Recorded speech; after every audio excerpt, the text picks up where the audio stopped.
Alright, so ngayon naman, we will go to the derivatives of trigonometric functions. Now here, dito sa lesson natin ito mapapansin ninyo the different formula or the application again of the definition of the derivatives on finding for the derivatives of these trigonometric functions. Take note that we are talking about the 6 trigonometric functions here, the sine, the cosine, tangent, cotangent, cosecant, and secant functions. Now, here, meron kayong illustrations dito no, on finding the derivatives of functions, of these trigonometric functions. But then we have here the theorems that lead to their derivatives. So, the derivative of the sine x is cosine x, at ang derivative ng cosine x is negative sine x. Nandito yung proof nila. If you would like to see the proof applying the rules or the laws on derivatives, no? Itong ating. So, kayo na bahala ditong tumingin ng finding for the derivatives of the different trigonometric functions. Nandito rin yung discussion on how to find for the applying the rules on derivatives or the definition of derivatives rather. Okay? Basta alam lang natin from now. So, mayroon tayong idea. May proof naman, no, that derivative of the sine function is the cosine. Derivative of the cosine is a negative sine x. Okay? What else? Before tayo punta sa mga examples natin, derivatives of other trigonometric functions, derivative of the tangent function. The derivative of the tangent function is equal to the dito yung solution. Okay, kasi nga nanggaling siya dun sa ating so laws on the expressing tangent x as sine x over cosine x. And then you're applying the division rule at applying the identities. And it follows that the derivative of the tangent x is equal to secant squared x. Okay, so doon nanggaling. Okay.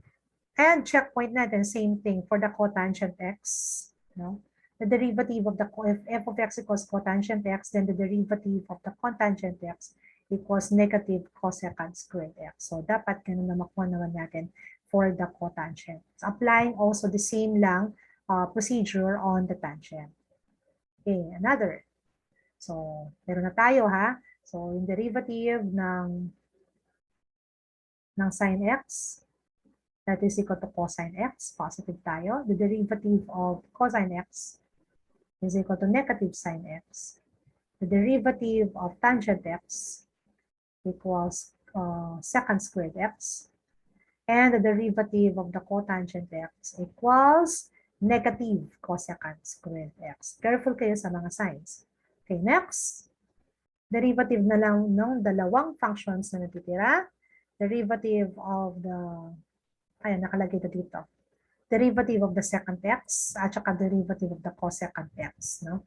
So derivative of the secant x is secant x tangent x. And the derivative of the cosecant x is negative cosecant x cotangent x. So yun ang kailangan nyo ipunin, memorize by heart, no? Kasi from time to time gagamitin nyo yung mga yan.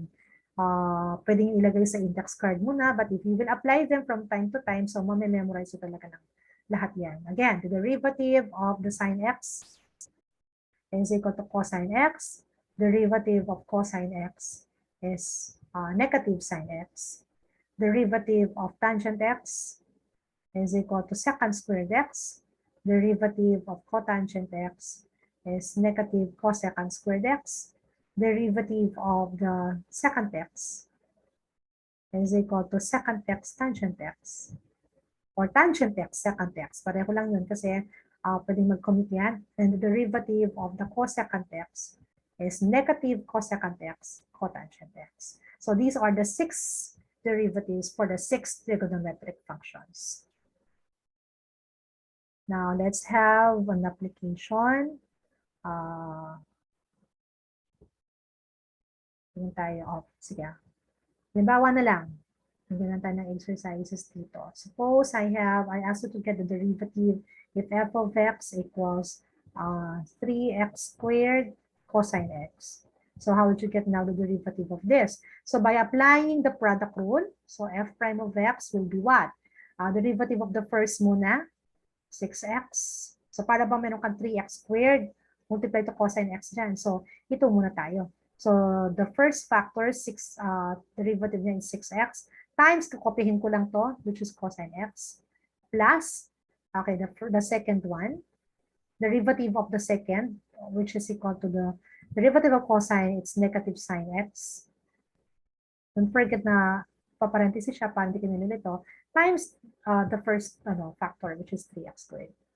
Or pwede ko lang ayusin, so para lang hindi pangit tingnan, I will have 6x cosine x minus 3x squared sine x. Okay, so that will be the derivative of this function. Ganun din, if I have f of x be equal to sine x over x cubed minus 1. So f prime of x will be equal to what? Will be equal to the square of your denominator. Tapos sabi natin, the derivative of the numerator muna, mauna, which is equal to cosine x times x cubed minus 1 minus, no? So mauna muna to, times ito. Tapos ito naman ang kukunin natin derivative, which is 3x squared. Okay, don't forget. So 3x squared times sine x. So the derivative of the numerator times the denominator minus the derivative of the denominator times the numerator. Kaya yan. Hence, ang sagot natin will just be, pwede mo una to, pwede distribute nyo, pwede rin hindi, kasi wala namang simplify, minus 3x squared sine x all over x cubed minus 1 quantity squared. So, ayan. Okay, what else? Tingnan natin yung mga ibang exercises dito. Now, ito. Find the equation of the tangent line. The graph of f of x equals cotangent of x equals pi over 4. So, makikita nyo yung solution natin dito. Balikan natin. Magkano siya? Ito na ba tayo? Ayan. So, for example, find the derivative of the trigonometric functions f of x equals cosecant x plus x tangent x. So, na lang natin.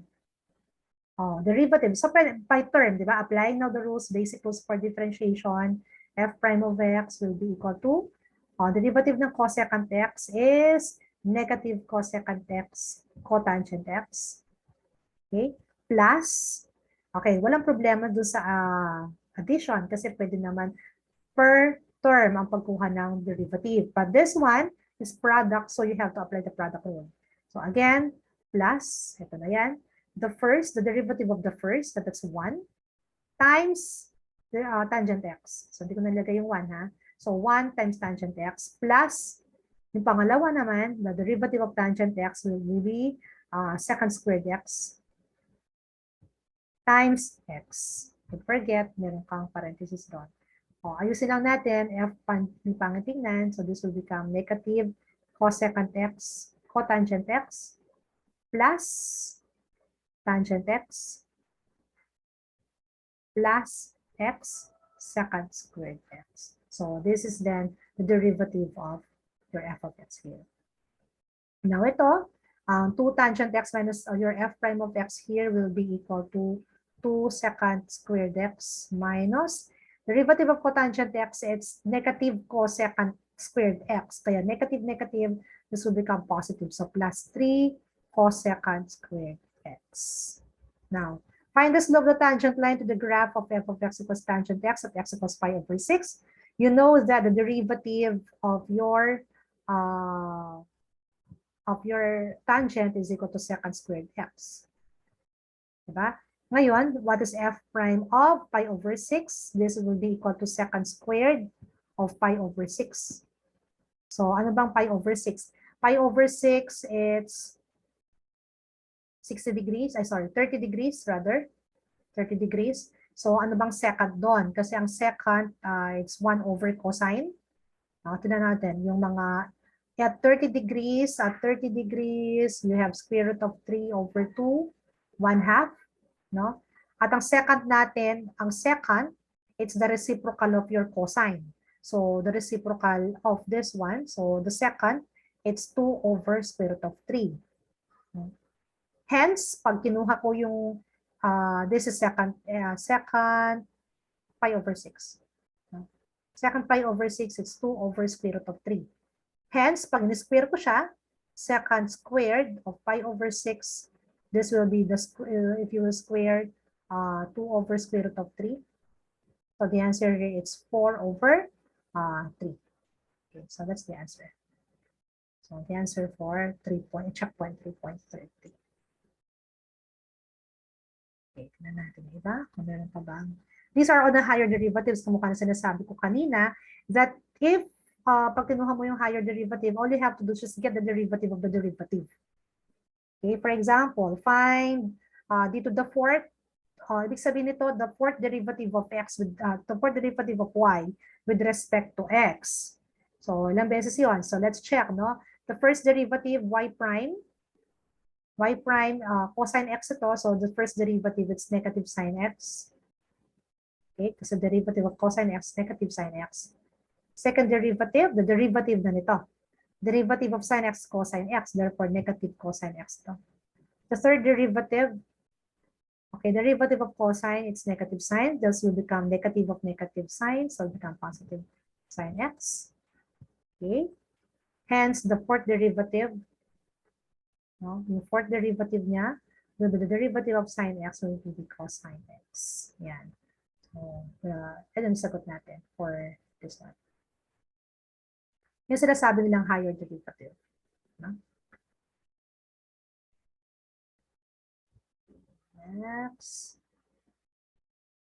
So, meron kayong mga exercises dito, so we can check. Let's try to answer some of them. For example, 179 or ito, 178, no? So, ito. So, what will be your y prime here? Your y prime will be, derivative ng una, ng x natin, that's only 1, minus, kaya lang ito, product rule na yan. So, start tayo. Derivative ng una, the first factor, that will be 3x squared times sine x. Okay, plus,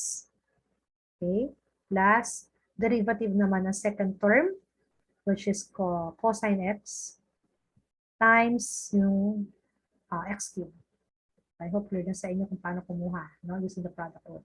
Hence, yung y prime ko dito will be 1 minus, alisin ko ng parenthesis, 3x squared sine x. Okay? Minus ito, may plus ko dyan, distribute natin negative, minus x cubed cosine x. Okay, so that's my y prime. Now, na ito, bawa, sine x tangent x. Okay, what this one? So, my y prime here will be, again, derivative no first, that will be cosine x times tangent x, no? Copy mo lang yung pangalawa. Plus, derivative naman ng tangent x, that is second squared x. Copy mo naman yung una, sine x. Okay, so that's the y prime. Now, the same thing here for 181. Pero may copy na kayo dyan, kanya banto niyan. Now, yung 182, so same. So, 182, no? That's 1. So, paano naman yan?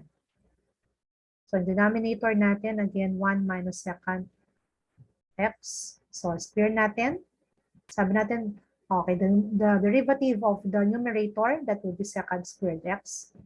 Okay, second squared x times the denominator, 1 minus second x. Okay.